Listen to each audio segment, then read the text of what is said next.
Ilang lokal na pamahalaan na nagpapatupad na ng kanya-kanyang fuel saving measures sa gitna ng nakaambang pagtaas pa ng presyo ng petrolyo dahil sa nagpapatuloy na sigalot sa Middle East.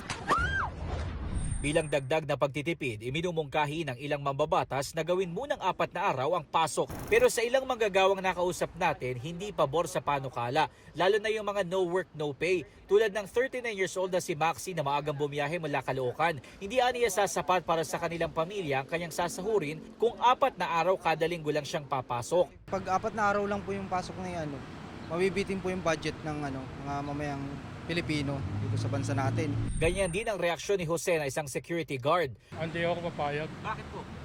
Kasi mawawalan kami ng kita eh. 10 oras kada araw. 10 oras kada araw. Hindi rin ako papayag. Pagod daw. Ang call center agent naman na tulad ni Arlene, mas pabor kung ang ipatutupad daw ay work from home scheme sa halip na 4-day work week. Habang may gera pa po sa ibang bansa, so syempre po apektado yung transportasyon kasi magmamahal po yung gasolina. Mas okay po sa amin as a call center agent po yung work from home po na setup. Una nang sinabi ng Malacanang na maaaring pag-aralan ng Pangulo ang mungkahing 4-day work week.